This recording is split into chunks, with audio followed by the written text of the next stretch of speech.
I would say this man on your screens right now is James O'Keefe. He is Project Veritas founder and the man in charge of shooting that video. I want you to take me through this, James, so everybody understands what's going on here. The gentleman is explaining that essentially they bus people to a polling station, they ferry them inside, they get inside, there's no voter ID, so they just walk in and vote, get back on the bus, go someplace else and vote again. Is that what you found? As simple as that? As simple as that. And he's the elections commissioner in New York City. This is not a low-level person. He's the top guy. He's the top guy, and he's a Democrat, and he's angry with how the system works, but he's unwilling to do anything about it, so he's become an unwitting whistleblower on a hidden camera telling us, I can't say this publicly.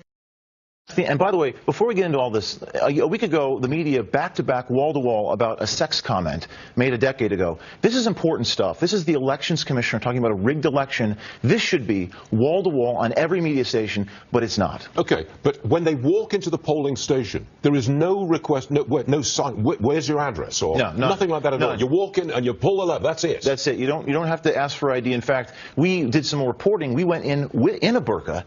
We did, and went into Huma Abedin's location, and they offered us an absentee. They don't require ID in New York, and it's outrageous. And this guy says it's outrageous. And the powerful thing about it is he's a Democrat. He's not some right-wing conservative. He's a whistleblower.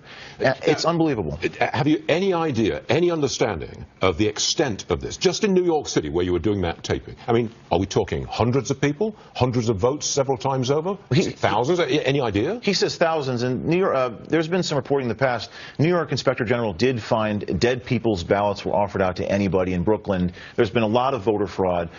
People shouldn't be allowed to go from borough to borough and vote where they don't live. No, of course. We've done reporting in other states. If you're a deceased, your name is still on the rolls. People can get offered your ballot. You can just walk up and say anyone's name. And in New York City, they give out all these ID cards. You have to have an ID, but you're not allowed to ask for it. It's absurd. And but I can't emphasize enough how important this is for everyone to see this. And Stuart, just yesterday, Twitter banned me. Twitter blocked me. Why? Because I can't, the media won't release these videos. The mainstream media won't cover them, so I have to get it out through Twitter and Facebook. It's evidently political. So you wanted to put those videos on Twitter, and they said no. What, was it offensive or something? Yes. I tried logging in last night at 9 p.m. They said that your tweets have been harassment. So my investigative reporting about voter fraud, this is a true story, it's on top of Drudge right now. My tweets at not just this man, but people inside of Hillary's campaign saying we can rip up voter registration forms, they have banned me from Twitter now. So they're trying to remove every mechanism I have to get these videos.